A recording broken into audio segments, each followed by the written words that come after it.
Hello मेरे प्यारे दोस्तों। तो कैसे हैं आप सब। मैं हूं भूमेश अग्रवाल, आप सबका साइंस मेंटोर। और आज मैं आप सबके लिए लेके आया हूं क्लास 9th का बायोलॉजी का फर्स्ट चैप्टर सेल का एक इम्पोर्टेंट टॉपिक। आज से हम शुरू करने वाले हैं स्टडी ऑफ सेल ऑर्गेनेल्स। जैसे कि हमने पिछली वीडियो में जाना था, सेल ऑर्गेनेल्स क्या होते हैं। सेल के अंदर भी अपनी एक दुनिया है। कितनी हैरानी की बात है ना कि इतनी सी सेल जो हमें आंखों से दिखती भी नहीं, और उस सेल के अंदर भी एक दुनिया है जिसे हम केवल इलेक्ट्रॉन माइक्रोस्कोप से देख सकते हैं। माइक्रोस्कोप जिससे हम बहुत छोटी चीजें देखते हैं जो आंखों से नहीं दिखती। उसके भी कई टाइप होते हैं, जैसे simple microscope, compound microscope, light microscope, electron microscope. तो सेल ऑर्गेनेल्स को हम केवल इलेक्ट्रॉन माइक्रोस्कोप से देख सकते हैं, जो कि बहुत पावरफुल होता है। तो उसके अंदर की दुनिया को आज हम पढ़ने जा रहे हैं, और उसमें पहला ऑर्गेनेल आज हम पढ़ने जा रहे हैं एंडोप्लाज्मिक रेटिकुलम। ऑर्गेनेल होता क्या है, पिछली वीडियो में भी बताया था। जैसे हमारे घर के अंदर बहुत सारे रूम होते हैं, ड्राइंग रूम, बेडरूम, मंदिर, वॉशरूम एटसेट्रा। ऐसे ही सेल के अंदर भी बहुत सारे कंपार्टमेंट होते हैं, बहुत सारे रूम टाइप स्ट्रक्चर होती है जो मेम्ब्रेन बाउंड होती है। यानी उनकी भी अपनी कवरिंग है, उनकी भी अपनी एक सीमा है, बाउंड्री है। सेल के अंदर भी बाउंड्री के अंदर बाउंड्री, मतलब ठीक है। तो सेल ऑर्गेनेल होते हैं, उनमें से एक सेल ऑर्गेनेल होता है एंडोप्लाज्मिक रेटिकुलम। कौन सा? Endoplasmic reticulum. आज हम इसके बारे में पढ़ेंगे, बस 5-10 मिनट की एक वीडियो जरूर देखिएगा। एंडोप्लाज्मिक रेटिकुलम एक बहुत इंपॉर्टेंट सेल ऑर्गेनेल है। कौन सा? Endoplasmic reticulum. एंडोप्लाज्मिक रेटिकुलम, ठीक है। तो इसे शॉर्ट में क्या कह देते हैं? ER। एंडोप्लाज्मिक का E उठाओ और रेटिकुलम का R उठाओ, तो हम इसे शॉर्ट में क्या कह देते हैं? ER। कौन सा सेल ऑर्गेनेल आज हम पढ़ने जा रहे हैं? ER। इसका नाम एंडोप्लाज्मिक रेटिकुलम क्यों है? पहली बात तो ये, एंडो मतलब अंदर, प्लाज्मिक मतलब साइटोप्लाज्म के अंदर पड़ा हुआ है, या फिर प्लाज्मा मेम्ब्रेन के अंदर एक और मेम्ब्रेन जैसी स्ट्रक्चर है, इसलिए एंडोप्लाज्मिक। और रेटिकुलम मतलब, रेटिकुलम कहते हैं साइंस में जहां एक नहीं बहुत सारी उसकी लेयर प्रेजेंट हो, जाल जैसी स्ट्रक्चर हो। जाल जैसे लेंटर बनाते हैं ना, लेंटर डालते हैं घरों का, पहले जाल बिछाया जाता है और फिर उसमें मसाला भरा जाता है। ऐसे इसका जाल होता है। कैसा होता है एक बार देख लेते हैं डायग्राम में। ये मैंने एक सेल दिखाई है, इसके अंदर मेम्ब्रेन बाउंड ऑर्गेनेल जो हमने दिखा रखा है, जाल जैसी स्ट्रक्चर एक दूसरे के पैरेलल ही पड़ी हुई है, एक के ऊपर एक लेयर है, एक के ऊपर एक लेयर है, एक के ऊपर एक लेयर है। ये एंडोप्लाज्मिक रेटिकुलम है। क्या है? Endoplasmic reticulum. तो ये किसकी तरह है? जाल की तरह है। जैसे लेंटर में जाल डाला जाता है ना, ऐसी सेल के अंदर एक जाल जैसी स्ट्रक्चर है, एक दूसरे के ऊपर पैरेलली अरेंज्ड है। पैरेलल समझते हो ना? पैरेलल लाइन होती है, जैसे ट्रेन की पटरी होती है, या पैरेलल लाइन मैथ में पड़ी होगी। ऐसे ही पैरेलली एक दूसरे के ऊपर ही रखी हुई है, जैसे उसके ऊपर दूसरी, उसके ऊपर तीसरी, उसके ऊपर चौथी, ठीक है। ऐसे कई लेयर होती हैं, इसे हम कहते हैं एंडोप्लाज्मिक रेटिकुलम। क्या कहते हैं? Endoplasmic reticulum. जैसे आपकी क्लास में बेंच होती है ना, एक बेंच, फिर दूसरी बेंच, फिर तीसरी, फिर चौथी, फिर पांचवी, ऐसे 10 बेंच लगी होती है क्लास में लगभग। ऐसी इसकी लेयर होती है एक दूसरे के ऊपर। इसे कहते हैं एंडोप्लाज्मिक रेटिकुलम। प्लाज्मिक साइटोप्लाज्म के अंदर पड़ी हुई एक रेटिकुलम जैसे स्ट्रक्चर, एंडोप्लाज्मिक रेटिकुलम, ठीक है। ER शॉर्ट में कहते हैं। जरा इसकी डेफिनेशन भी देख लेते हैं। It is a large network, एक बड़ा नेटवर्क है। सेल के लिए तो बड़ा ही है, इतनी सी सेल जो दिख भी नहीं रही, उसमें इतनी बड़ी स्ट्रक्चर जिन्हें आधी जगह घेर ली, तो इसमें लार्ज नेटवर्क तो कहेंगे ही। Of membrane bound parallel tubules. Membrane bound parallel tubules. Membrane bound आप देख लो ना, हर एक की कवरिंग अपनी मेम्ब्रेन है, और पैरेलल है ट्यूब्यूल्स। जैसे चौक है, इसके ऊपर दूसरी चौक आ गई, ये रही, इसके ऊपर तीसरी चौक आ गई, ये रही। इस तरह से रेंज है वास्तव में, ये बिल्कुल सही है ये चीज, ये एग्जांपल। तो ये ट्यूब्यूल्स ही तो है। ट्यूब्यूल्स मतलब ट्यूब जैसी स्ट्रक्चर दिख रही है ना, ये छोटी छोटी, तो इन्हें हम कहते हैं ट्यूब्यूल्स। ट्यूबुलर स्ट्रक्चर कंटिन्यू आगे पढ़ेंगे, कंटिन्यू विद न्यूक्लियर मेम्ब्रेन, जो न्यूक्लियर मेम्ब्रेन के साथ कंटिन्यू है, न्यूक्लियर मेम्ब्रेन के साथ जुड़ी हुई है। आप ध्यान से देखिए, यहाँ पे हमने एंडोप्लाज्मिक रेटिकुलम को न्यूक्लियस से जोड़ा हुआ है। अभी हम न्यूक्लियस पढ़ेंगे, लेकिन आपको पता है ना, न्यूक्लियस सेल के सेंटर में होता है, सेल का कंट्रोलर होता है, और इसके चारों तरफ भी न्यूक्लियर मेम्ब्रेन होती है। नहीं पता? तो आप ये जानिए कि जो सेल होता है इसके कंट्रोल रूम होता है, हेड ऑफिस, जिसे न्यूक्लियस कहते हैं। इसकी भी अपनी बाउंड्री होती है जिसे न्यूक्लियर एनवेलप या न्यूक्लियर मेम्ब्रेन कहते हैं। इसमें थोड़ी सी पोर्स होती है जिससे सामान अंदर बाहर आ जा सके, जैसे घर में गेट होता है, ऑफिस में गेट होता है, ऐसे ही इसी की दीवार से जुड़ा हुआ होता है ये पूरा, इस तरह से। तो कंटिन्यू विद न्यूक्लियर मेम्ब्रेन पूछ लेते हैं कभी कभी, ऐसा कौन सा सेल ऑर्गेनल लेकिन न्यूक्लियर मेम्ब्रेन के साथ जुड़ा हुआ है, न्यूक्लियस के साथ कॉन्टेक्ट में, तो वो एंडोप्लाज्मिक रेटिकुलम ही है। इसी से ये बहुत इंपॉर्टेंट हो गया और इसका काम भी असल में जुड़ा हुआ ही है, इसीलिए ये जुड़ा हुआ है। ठीक है, अब आगे क्या लिखा है, it consist of cisternae, vesicles, tubules. अब ये क्या अजीब सी टर्म आ गई, इनके बारे में आपको ज्यादा याद नहीं करना, बस एक बार समझ लो ओरली। ठीक है, ये होती क्या है याद नहीं करना, केवल समझ लो सिस्टर्नी, ट्यूब्यूल्स और वेसाइकल्स क्या होती हैं। ठीक है, जैसे ये पैरेलली ट्यूब्यूल्स पढ़ी है हमने, तो ये ट्यूब्यूल्स हो गई। यहाँ पे आपको ये गोल गोल दिख रहा है, तो इनके छोटे छोटे बैग कभी कभी अलग हो जाते हैं गोल गोल में, और गोल स्ट्रक्चर सी बना लेते हैं, एक गोल बोल जैसी गोल बैग लाइक स्ट्रक्चर, छोटी छोटी, इन्हें कहते हैं वेसाइकल्स। क्या कहते हैं, वेसाइकल्स। इनका इंपॉर्टेंट काम है असल में, अभी हम आगे पढ़ेंगे तो पता लगेगी। तो इस तरह से इसमें ये स्ट्रक्चर इसी के पार्ट्स से हैं, एंडोप्लाज्मिक रेटिकुलम की पार्ट्स हैं। जैसे क्लास में बेंच भी पड़ी होती है, टेबल भी पड़ी होती है, और टीचर की टेबल भी होती है, ऐसे इसमें 2-3 तरह की स्ट्रक्चर होती है। मेन तो में यही है, ये जो पैरेलली अरेंज ट्यूबुलर स्ट्रक्चर है जिसे हम सिस्टर्नी कहते हैं। क्या कहते हैं, सिस्टर्नी, सिस्टर्नी। इसके अलावा इसकी सहायता कौन कर रहा है, हेल्पिंग, जैसे डॉक्टर का हेल्पिंग होता है ना, नर्स, इसका हेल्पिंग है सिस्टर्नी। और ये साइड में पड़े हुए थोड़े ट्यूब्यूल्स, सिस्टर्नी और ट्यूब्यूल्स, इनमें क्या है, सामान पैक करके भेज देता है दूसरों के पास। अभी हम पढ़ेंगे इसलिए मैं ये बता रहा हूं। ठीक है, अब इसके 2 टाइप होते हैं, RER, RER, SER, SER. RER क्या है, आर का फुल फॉर्म है rough endoplasmic reticulum, rough, R मतलब रफ, ईआर मतलब एंडोप्लाज्मिक रेटिकुलम। एसईआर, एस मतलब स्मूथ, ईआर मतलब एंडोप्लाज्मिक रेटिकुलम। तो rough endoplasmic reticulum, smooth endoplasmic reticulum. अभी रफ क्या है, ये स्मूथ क्या है भाई, रफ क्या है, जो उबड़ खाबड़ उसे रफ सरफेस कहते हैं, जो बिल्कुल प्लेन और शीशे की तरह उसे स्मूथ सरफेस कहते हैं। अब आप यहाँ देखिए, ये हमने एंडोप्लाज्मिक रेटिकुलम दिखाया, इसमें कुछ उबड़ खाबड़ से दिखा रखा है ना, ये ऊंचा नीचा हो रहा है, यानी डॉट डॉट से दिखाए हैं।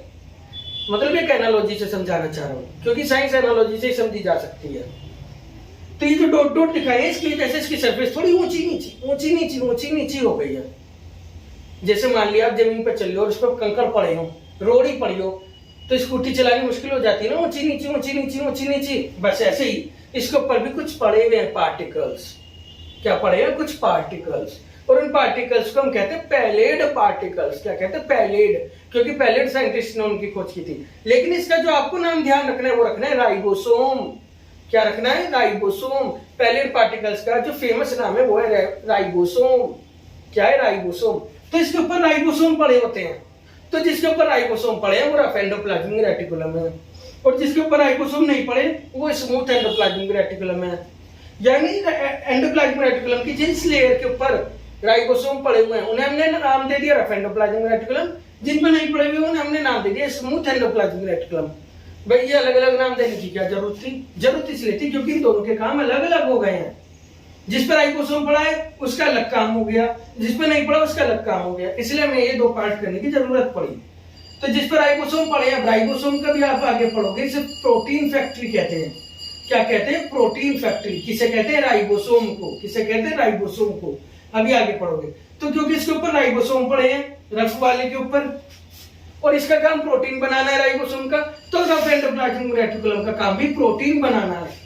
It has ribosomes and make proteins.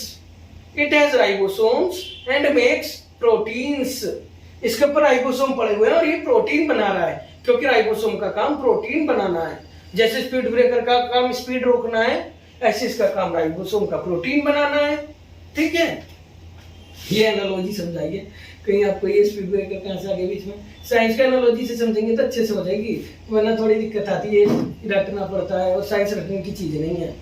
है ना, समझने की है, याद रहेगी हमेशा को। स्मूथ एंडोप्लाज्मिक रेटिकुलम, इस पर राइबोसोम नहीं है तो इसका सिंपल काम है lipids banana. It makes lipids, lipids समझते हो ना, एक टाइप के ये भी न्यूट्रिएंट है, एक टाइप के बायोमोलिक्यूल्स हैं, ठीक है। लिपिड्स एक टाइप का कोलेस्ट्रॉल है, ठीक है। तो लिपिड्स हैं, लिपिड्स बनाता है ये स्मूथ एंडोप्लाज्मिक रेटिकुलम। क्या बना रहा है? लिपिड्स। तो इस तरह से हमने ये दो टाइप के एंडोप्लाज्मिक रेटिकुलम पढ़ लिए, rough endoplasmic reticulum, smooth endoplasmic reticulum. Reticulum हमने समझ लिया क्या है, large network of membrane bound, याद रखना मेम्ब्रेन बाउंड है ये। और मेम्ब्रेन बाउंड ऑर्गेनेल केवल यूकैरियोटिक सेल में मिलते हैं। शुरू में पढ़ाए थे ना, दो तरह की सेल होती है, यूकैरियोटिक, प्रोकैरियोटिक, ठीक है। यूकैरियोटिक जैसे हमारी सेल, एनिमल्स की, प्लांट्स की, ठीक है, जिसमें मेम्ब्रेन बाउंड स्ट्रक्चर मिल रही है अंदर। जबकि प्रोकैरियोटिक कौन होते हैं? जो बैक्टीरिया है, केवल बैक्टीरिया प्रोकैरियोटिक है, उसमें ये सब नहीं मिलता, ठीक है, ये याद रखना। तो पैरेलल ट्यूब्यूलर स्ट्रक्चर है, पैरेलल अरेंज दिख रहा होगा, ठीक है। दो टाइप का है, आरईआर, एससीआर, पैरेलली अरेंज है। रफ एंडोप्लाज्मिक रेटिकुलम न्यूक्लियस से जुड़ा हुआ है और पीछे वाला स्मूथ होता है, ये हमेशा इसी पैटर्न में होंगे। रफ आगे होगा, स्मूथ पीछे, रफ आगे, स्मूथ पीछे। रफ का काम है क्योंकि इस पर राइबोसोम पड़े, प्रोटीन बनाना, क्योंकि राइबोसोम प्रोटीन बनाता है। और स्मूथ का काम है लिपिड्स बनाना, ठीक है। इसकी हेल्पिंग कर रहे हैं ये सिस्टर्नी ट्यूब्यूल्स वेसिकल्स, इसकी सब स्ट्रक्चर है मतलब, ठीक है।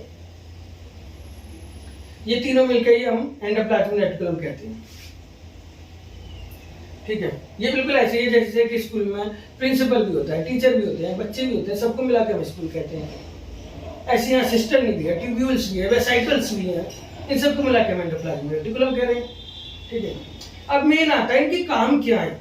हमें बायोलॉजी में फंक्शन पढ़ने बहुत जरूरी है, जैसे हमने सेल मेम्ब्रेन के पढ़े, सेल वॉल के पढ़े, सबके पढ़े, ऐसे एंडोप्लाज्मिक रेटिकुलम के फंक्शन देखते हैं। It helps in building the cell membrane by proteins and lipids, या by making proteins and lipids।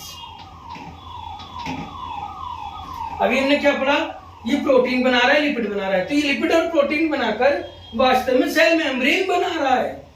हमने पिछली वीडियो में पढ़ा था ना, सेल मेम्ब्रेन काहे की बनी होती है? प्रोटीन और लिपिड की। और प्रोटीन और लिपिड कौन बना रहा है? एंडोप्लाज्मिक रेटिकुलम बना रहा है। तो ये प्रोटीन और लिपिड बना के वास्तव में सेल मेम्ब्रेन ही तो बना रहा है, और क्या बना रहा है, ठीक है। तो इस प्रोसेस को हम कहते हैं मेम्ब्रेन बायोजेनेसिस। इस प्रोसेस को क्या कहते हैं? Membrane biogenesis. ये पिछली वीडियो में भी पढ़ाया था सेल मेम्ब्रेन में, और ये पेपर में पूछा जाता है कि मेम्ब्रेन बायोजेनेसिस कौन कर रहा है? तो याद रखना एंडोप्लाज्मिक रेटिकुलम कर रहा है, क्योंकि वही प्रोटीन बना रहा है, वही लिपिड बना रहा है। तो वे दोनों मिलकर सेल मेम्ब्रेन बना रहे हैं, क्योंकि सेल मेम्ब्रेन प्रोटीन और लिपिड की बनी होती है।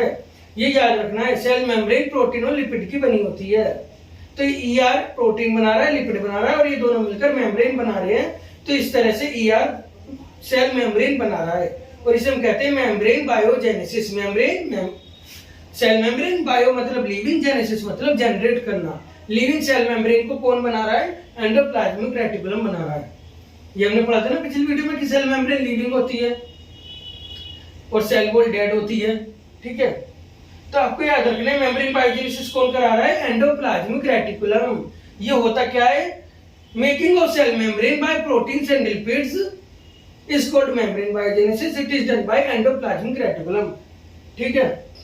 या फिर आप ये लिख दो, endoplasmic reticulum helps in building the cell membrane by making proteins and lipids. This process is called membrane biogenesis, ठीक है। ये पेपर में पूछा जाता है। दूसरा जो इंपॉर्टेंट, वेरी इंपॉर्टेंट है, वो है SER, स्मूथ एंडोप्लाज्मिक रेटिकुलम का काम डिटॉक्सिफिकेशन। क्या? डिटॉक्सिफिकेशन, वेरी इंपॉर्टेंट है, याद कर लो। SER helps in detoxification in liver sales. जो हमारा लिवर होता है डाइजेशन में, लिवर तो सबको पता होगी कितना इंपॉर्टेंट ऑर्गन है, डाइजेशन में हेल्प करता है, सीधे आपको होता है यहाँ पे, ठीक है। इसमें डिटॉक्सिफिकेशन कराता है। डिटॉक्सिफिकेशन मतलब जो पॉइजन बन रहे हैं हमारी बॉडी में, या फिर कोई अगर शराब पीता है, पीनी नहीं चाहिए, कभी अल्कोहल पीता है लेकिन पीनी नहीं चाहिए, तो वहां पर उसके SER बहुत ज्यादा एक्टिव होंगे, क्योंकि उसको डिटॉक्सिफाई SER ही करता है। स्मूथ एंडोप्लाज्मिक रेटिकुलम में डिटॉक्सिफिकेशन करता है। इसके अलावा बॉडी में जो वेस्ट वो बनने लगते हैं पॉइजनस सब्सटेंसेस, उन सबको तोड़ता है हमारा लीवर का SCR, यानी लीवर की सेल्स की स्मूथ एंडोप्लाज्मिक रेटिकुलम। डिटॉक्सिफिकेशन मतलब टॉक्सिक को डी यानी तोड़ना, इंग्लिश में डी का मतलब, साइंस में डी का मतलब होता है तोड़ना, और यहाँ टॉक्सिक की बात हो रही है यानी जो पॉइजन है उनको तोड़ना। तो SCR helps in detoxification in liver cells, ये भी ध्यान रखना कौन सी सेल्स में, लिवर की सेल्स में। और तीसरा it works as transport channel, ये ट्रांसपोर्ट चैनल की तरह काम करता है। ये इंपॉर्टेंट है, जो अभी हम बात कर रहे थे ना, इसमें वेसाइकल्स होती हैं गोल गोल, ट्यूब्यूल्स होती है थोड़ी सी अलग से पड़ी हुई लॉन्ग स्ट्रक्चर, तो इनका क्या काम है, इसमें प्रोटीन भर के भेज देगा, लिपिड भर के भेज देगा, यानी ट्रांसपोर्ट कराएगा सामान का। तो ट्रांसपोर्ट चैनल की तरह भी काम कर रहा है। कहाँ भेज देगा, न्यूक्लियस में भी भेज सकता है, न्यूक्लियस से बाहर भी आते हैं सामान, और माइटोकॉन्ड्रिया के पास भी भेज सकता है, गोल्जी बॉडी के पास भी भेज सकता है, अभी आगे पढ़ेंगे। तो ट्रांसपोर्ट चैनल की तरह काम कर रहा है। जैसे ट्रांसपोर्ट हम कैसे करते हैं, हम तो स्कूटी यूज कर लेते हैं, बस यूज कर लेते हैं, ट्रक से हमारा सामान ट्रांसपोर्ट होता है, ट्रेन से होता है। यहाँ पे किससे हो रहा है, वेसाइकल्स और ट्यूब्यूल्स की हेल्प से हो रहा है, एक जगह से दूसरी जगह भेज देते हैं।